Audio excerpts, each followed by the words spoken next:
Parmi vous ce matin pour partager encore à nouveau l'extraordinaire parole de notre Dieu.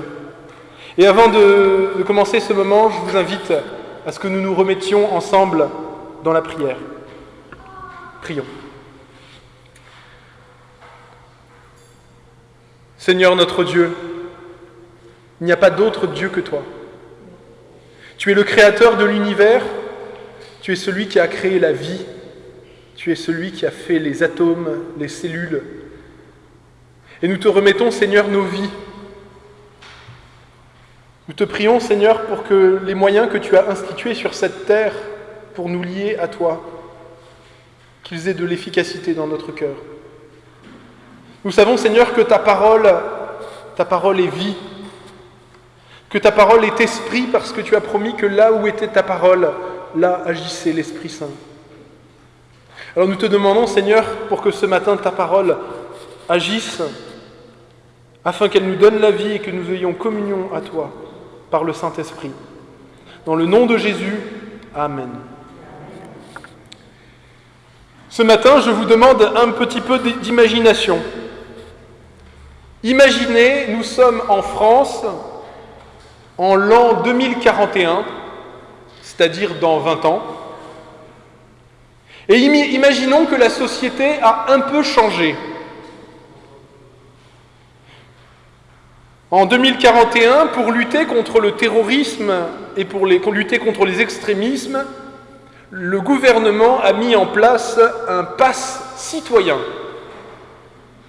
Chaque citoyen, lorsqu'il voudra accéder à un travail ou accéder à différents services, devra passer devant un QR code. Et ce pass citoyen, pour l'obtenir, il s'agit simplement de signer gratuitement, en ligne, tous les quelques mois, une simple décharge où l'on s'engage sur l'honneur à reconnaître la supériorité absolue des valeurs républicaines sur toute autre croyance ou sur tout autre système de valeurs religieux. Évidemment, les valeurs républicaines en question sera un grand fourre-tout, on peut l'imaginer, et n'auront rien à voir avec l'idée de république, mais il s'agira plutôt d'une adhésion pleine et entière, et plus ou moins obligatoire, aux idéologies à la mode et aux errances éthiques et morales de la société française de cette époque.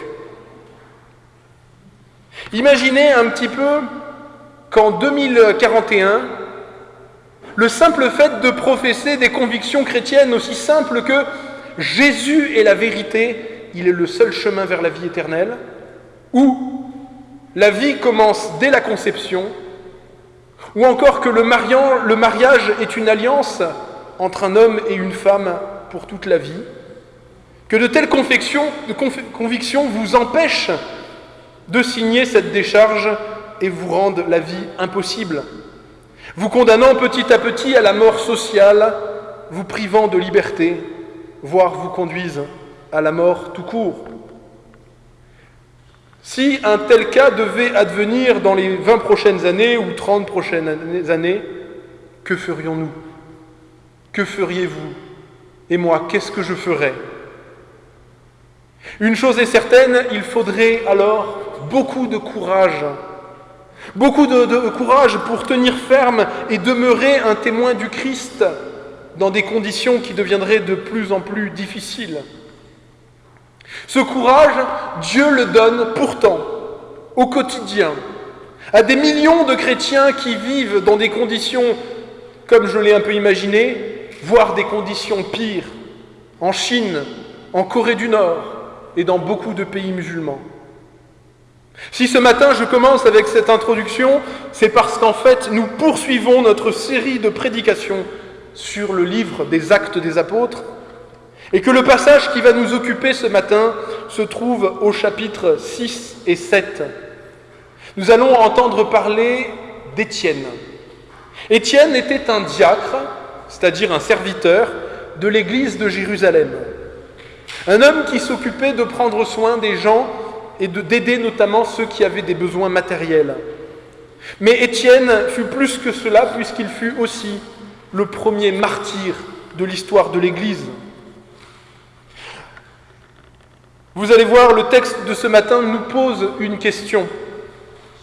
Comment pour nous, comment être et rester un témoin fidèle du Christ dans un contexte difficile et hostile? C'est, je crois, ce que la parole de Dieu va essayer de nous apprendre ce matin. Je lis donc Actes, chapitre 6, à partir, je crois, du verset 8. Voilà, c'est ça. Étienne, plein de grâce et de puissance, faisait des prodiges et de grands miracles parmi le peuple. Quelques membres de la synagogue dite des Affranchis, de celle des Cyrénéens, de celle des Alexandrins, celle des Juifs de Cilicie et d'Asie, se mirent à discuter avec lui. Mais ils ne pouvaient pas résister à sa sagesse et à l'esprit par lequel il parlait.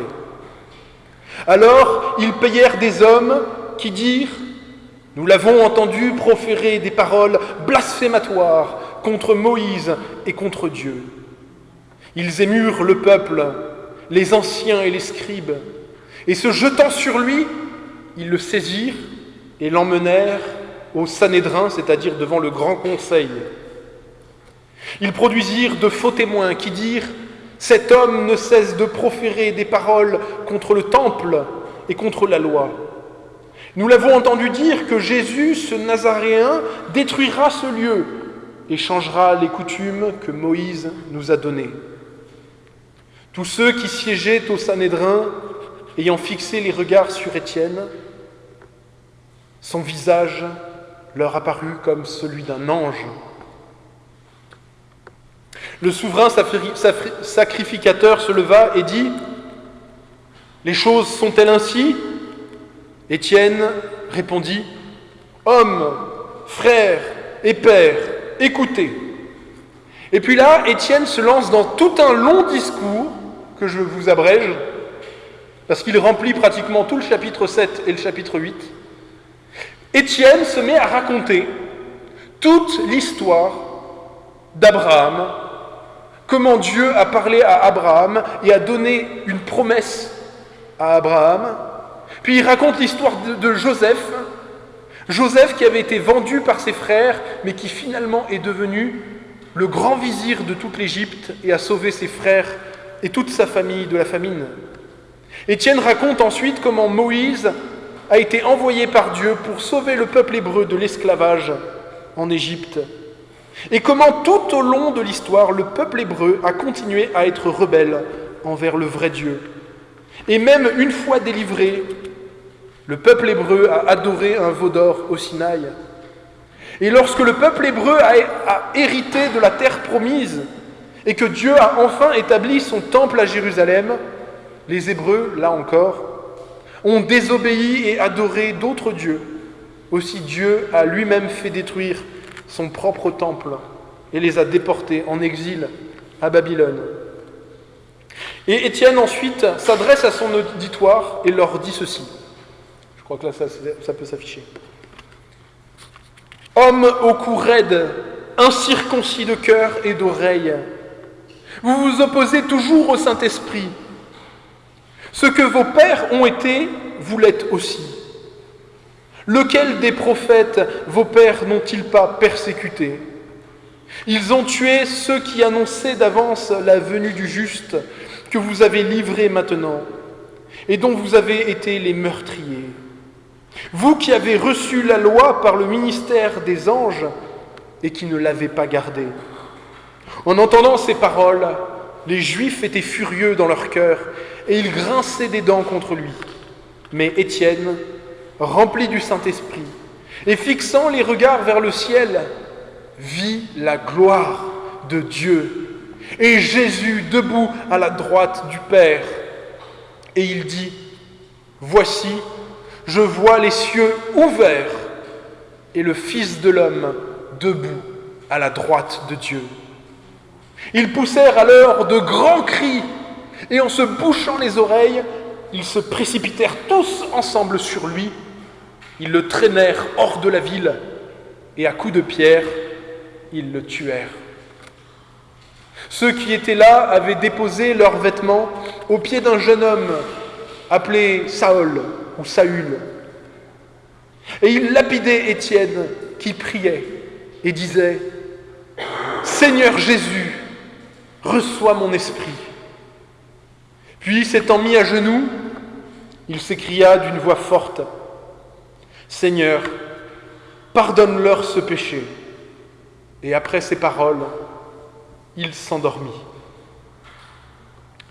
Jusque-là, la lecture de la parole de Dieu. Vous l'avez entendu, Étienne était un diacre de l'église de Jérusalem. Il partageait l'évangile, cette bonne nouvelle de la venue du Sauveur, aux autres juifs comme lui de Jérusalem. Et Dieu accompagnait cette prédication, ce partage, ce témoignage d'Étienne par des miracles. Et beaucoup de gens se convertissaient à travers son ministère. Et voici qu'un jour, alors qu'Étienne discutait tranquillement avec les membres d'une synagogue de juifs d'origine grecque, c'est-à-dire des juifs qui avaient émigré dans les pays ailleurs et qui étaient revenus à Jérusalem, eh bien ces derniers prennent Étienne en grippe. Puisqu'ils n'arrivent pas à répondre aux arguments d'Étienne, ils s'énervent et ils le traînent devant les tribunaux. Ils vont même jusqu'à payer des voyous pour l'accuser d'avoir blasphémé contre le temple, contre Dieu et contre Moïse. Mais Étienne, qui est rempli du Saint-Esprit, est caractérisé par deux choses. La première chose, c'est qu'il reste parfaitement calme, parfaitement serein, à la surprise de tous. Et la deuxième chose, c'est qu'il montre un courage extraordinaire, je dirais même plus qu'un courage, une liberté de parole, une liberté d'agir face à la masse, face à la foule.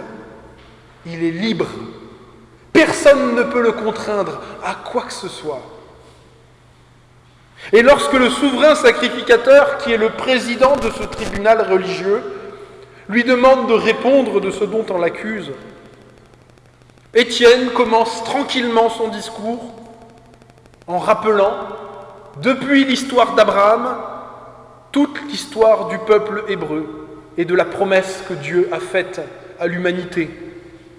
Étienne rappelle que durant toute cette histoire, l'humanité entière, mais en particulier le peuple de Dieu lui-même, a désobéi au commandement de Dieu et a même non seulement mis à mort les prophètes, mais ils ont même mis à mort le seul véritable juste, le Christ, le Messie, celui-là même que ce même tribunal religieux qui l'accuse a mis à mort. Et Étienne, en fait, par amour, appelle tous ces gens à la repentance. Et il leur dit en gros, vous vous croyez des juifs fidèles, croyants, des gens excellents, des gens religieux, mais au regard de la loi de Dieu, vous êtes comme n'importe qui, vous êtes des coupables, vous êtes des meurtriers, vous êtes des idolâtres et des infidèles, comme le reste du monde. Et Étienne, toujours serein malgré la fureur et la colère de son auditoire, regarde vers le ciel, et là le Seigneur lui donne une vision. Et cette vision est la vision la plus réconfortante qu'il puisse recevoir. Et nous allons étudier cette vision ensemble, pour voir qu'est-ce qui est réconfortant. Et là, il dit, « Voici, et j'ai vu les cieux ouverts, et le Fils de l'homme debout à la droite de Dieu le Père. » Qu'est-ce qu'il veut dire par là ? Le Fils de l'homme, c'était un titre utilisé à beaucoup d'endroits dans l'Ancien Testament pour nous parler de Jésus, pour nous parler du Messie, pour nous parler du Sauveur, de celui qui allait réconcilier Dieu et les hommes. Le prophète Daniel, qui était un grand prophète, avait reçu la même vision 400 ans avant, à propos du Christ qui allait venir. En effet, Daniel vivait dans une période de trouble, et Dieu lui avait un jour, une nuit, envoyé cette vision qu'il a notée dans son livre. Il écrit « Je regardais, et dans ces visions de la nuit, je vis comme le Fils de l'homme qui venait sur les nuages des cieux. Il vint jusqu'au Père qui est l'ancien des jours, et on le fit s'approcher de lui. Et là, on lui donna la domination, la gloire et le règne. Et tous les peuples et des nations et de toutes langues se mirent à le servir.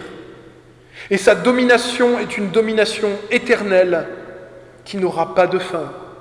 Et son règne ne sera jamais, jamais détruit. » Autrement dit, ce qu'Étienne est en train de dire, c'est de dire, frères et sœurs, le passage qui était bouché, le passage qui était bloqué, du ciel vers la terre, de la terre vers les cieux, ce passage qui était fermé est désormais ouvert.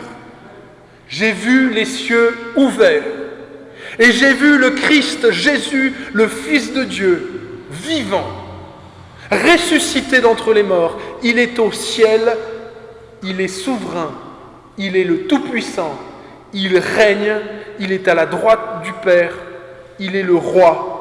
Et son règne qui est aux cieux viendra un jour sur la terre. Et il commence même à venir, et toutes les nations de la terre entendront parler de lui.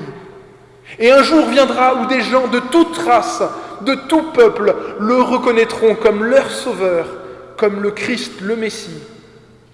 Et le jour du jugement vient où même les ennemis de Dieu, même les ennemis du Christ, devront fléchir le genou devant lui et reconnaître qu'il est le Seigneur.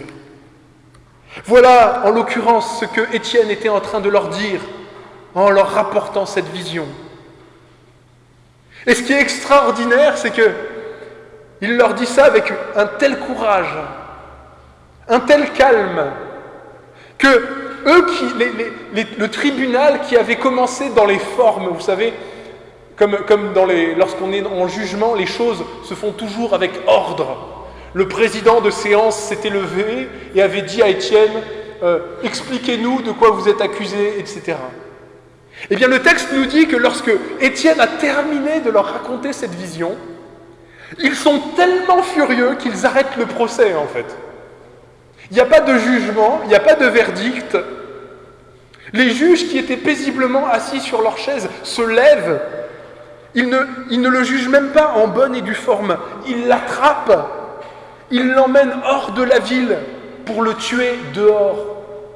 Ils imaginent que Étienne est tellement sale qu'ils ne veulent même pas que son sang vienne souiller la ville.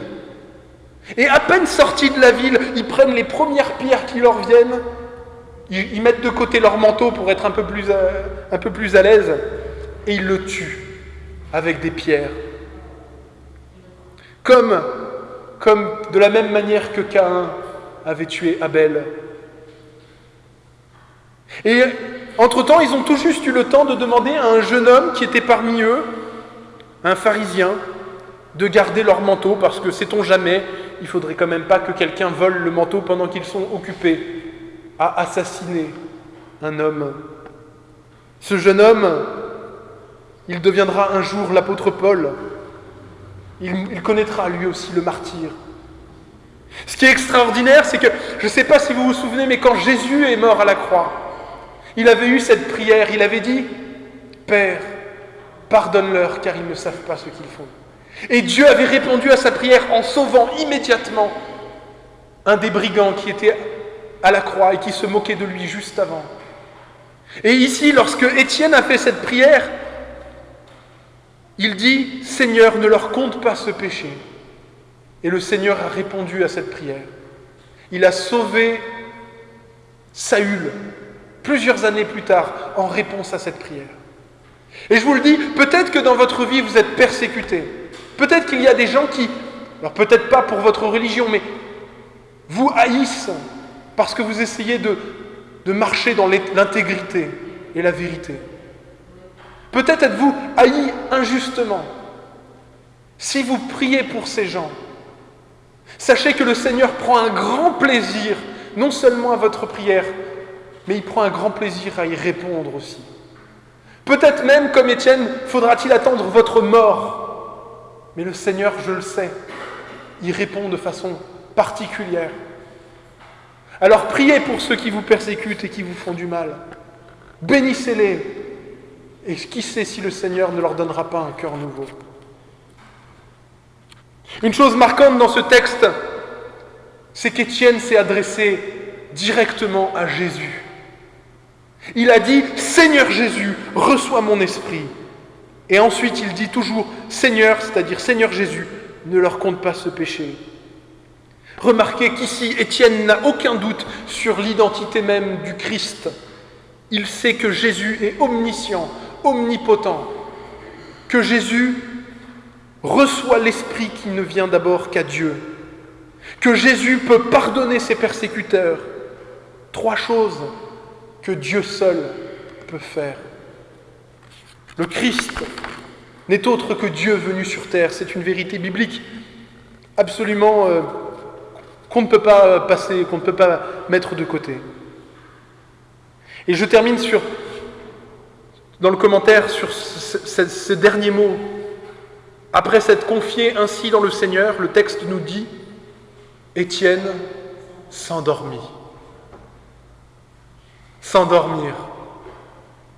Une façon de parler de la mort des chrétiens. Parce que voyez-vous, les chrétiens, lorsqu'ils meurent, ne meurent pas pour mourir. Ils meurent pour se réveiller un jour. Et un jour, ils se réveillent pour ne plus jamais se rendormir. Et ça, voyez-vous, nous allons en venir. C'est une des choses les plus importantes qui a permis justement cette assurance et qui a fait d'Étienne l'homme libre qu'il a été. Dans ce texte, nous voyons donc Étienne devenir un témoin du Christ, un martyr qui vient du grec, qui veut juste dire le témoin. Être martyr, c'est se faire relais de quelque chose d'absolument vrai, de quelque chose qu'on sait réel. C'est attester aux autres, parfois par des mots, parfois simplement par sa façon de vivre. Une façon de dire « je vis selon des choses que je sais être vraies, selon des choses qui se sont réellement passées, selon une situation telle qu'elle est vraiment. » Et vous savez, Jésus nous a demandé d'être ses témoins. Il est dit que le Christ a dit, avant de remonter, il a dit « Vous serez mes témoins à Jérusalem, dans la Samarie et jusqu'aux extrémités de la terre. » Il y a encore beaucoup d'endroits où on n'a pas encore entendu parler de Jésus, où des témoins ne sont pas encore allés. C'est pourquoi cette demande, cet ordre du Seigneur, cette bénédiction, je pourrais même dire, elle nous est adressée à nous aussi. Nous aussi, nous devons donc témoigner devant le monde, témoigner qu'il est réellement le Seigneur, qu'il est vraiment mort pour nos péchés, qu'il est ressuscité et que sa parole est vraie. Vous savez, je pense à cela. Vous savez, dans nos milieux, on a beaucoup restreint le témoignage à la parole, et plus particulièrement à la parole concernant notre propre vie. Si on dit « donne-moi ton témoignage », on dira souvent « je vais raconter ce que Dieu a fait dans ma vie, je vais raconter les miracles qu'il a fait, je vais raconter les libérations qu'il m'a données, les repentances impressionnantes que j'ai vécues. » Mais je ne sais pas si vous avez fait attention à ce détail, mais Étienne, qui avait pourtant vécu des tas de miracles, qui avait vécu des tas d'expériences, ne raconte pas ses propres expériences ici. Ce n'est pas cela qu'il choisit de partager. Il parle de l'histoire du monde. Depuis Abraham jusqu'à la venue de Jésus, Étienne récapitule tout ce que Dieu a fait dans l'histoire du monde et d'Israël, jusqu'à la mort du Christ à la croix et la résurrection. Et peut-être que ce matin, vous vous dites, mais qui suis-je, moi, pour témoigner par ma vie ou par mes paroles? Je n'ai pas vécu de grands miracles, je n'ai pas vécu de grande repentance, je n'ai pas été drogué ou sataniste avant de me convertir. Et heureusement, on n'a pas tous cet appel. Et c'est une grande grâce que de vivre dans une famille chrétienne. Mais on a tous un témoignage qui est beaucoup plus important, qui a beaucoup plus de valeur encore que tous les miracles que Dieu a fait pour nous et toutes les expériences surnaturelles que nous avons pu vivre. Le miracle le plus important, ce n'est pas ce que nous avons vécu, mais ce que Dieu est et ce qu'il a fait pour le monde. C'est pourquoi nous pouvons tous témoigner de ce que Dieu a fait dans l'histoire universelle. C'est un témoignage qui ne sera pas centré sur nous, mais un témoignage qui sera centré sur Dieu. Et lorsque nous témoignons, nous le faisons avec une grande liberté et avec courage. En tout cas, c'est ce à quoi nous sommes appelés. Et ce n'est pas toujours facile, parce qu'on n'aime pas se confronter. On n'aime pas se confronter au regard des autres, on a peur du conflit. On va se dire, mais que vont dire les gens ? Et pourtant, je vous assure,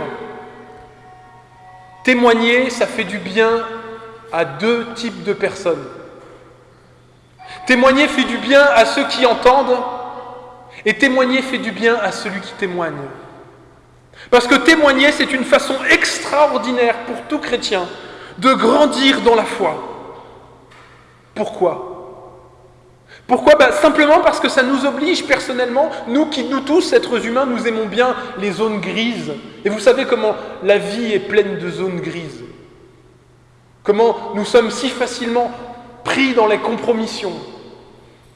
Eh bien, ça nous oblige à sortir des zones de compromission, des zones grises. Ça nous oblige à choisir notre camp. Ça nous oblige à nous positionner devant Dieu, devant les hommes, devant les anges, devant les démons, et de dire « Voici mon camp ». Et le Seigneur Jésus a dit lui-même « C'est pourquoi quiconque me confessera devant les hommes, je le confesserai aussi devant mon Père qui est dans les cieux. Mais celui qui me reniera devant les hommes, je le renierai aussi devant mon Père qui est dans les cieux. » Alors sachons-le, il y a toujours un temps où nous devons être courageux. Il y a toujours un temps où on est appelé à se lever et à prendre position pour le Christ. C'est une preuve de confiance et de reconnaissance pour ce que le Seigneur a fait. Et lorsque le monde veut nous faire lâcher le Christ, lorsqu'il veut nous faire quitter la croix et le tombeau vide du regard, lorsque le monde veut nous rendre pareil à lui, qu'il veut nous faire communier à son mal, qu'il veut nous faire communier à son idéologie préférée du moment, qui change tous les 50 ans, alors là, encore plus que de coutume, il faut être courageux, il faut être un homme libre et se préparer au témoignage, voire même au martyre.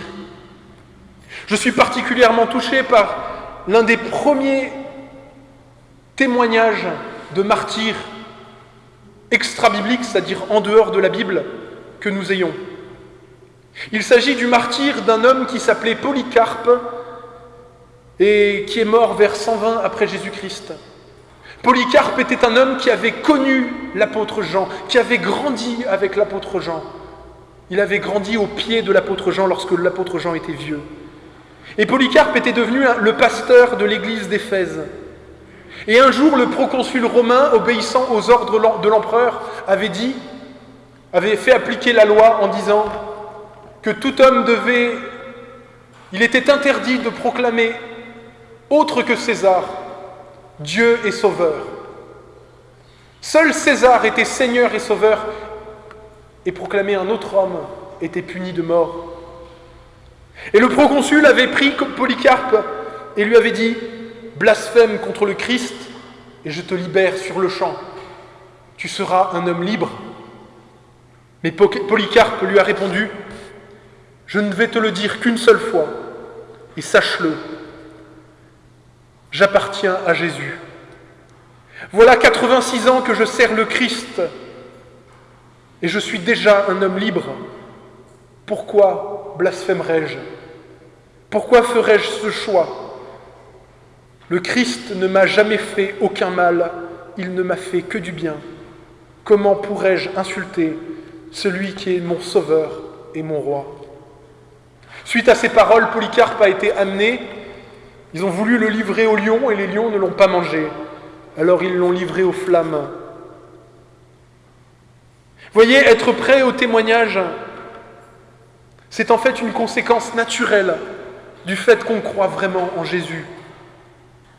Ça fait qu'en fait on devient vraiment un être libre et que la peur n'est plus ce à quoi on obéit, mais qu'on est prêt à suivre notre conscience, même jusqu'à la mort. On a tellement de reconnaissance envers le Seigneur, on est tellement convaincu qu'il est au ciel et qu'il est vivant et qu'il règne, que personne ne peut nous obliger à quoi que ce soit. Vous voyez, ça c'est quelque chose que toutes les dictatures détestent. C'est quelque chose que Satan ne peut même pas nous enlever. C'est exactement ce que disait le roi David quand il disait « La bonté de Dieu vaut même mieux que la vie ». Et c'est pourquoi Étienne était serein. Il était serein devant ses juges terrestres, parce qu'il savait que son juge céleste était un ami. Il a pu intercéder et prier pour ceux qui voulaient le tuer, parce qu'il savait que Dieu est un Dieu qui sauve et un Dieu qui pardonne, puisque lui-même avait été sauvé et pardonné. Il n'en a pas voulu à ses persécuteurs, parce qu'il sait que lui-même, dans son cœur, est comme eux.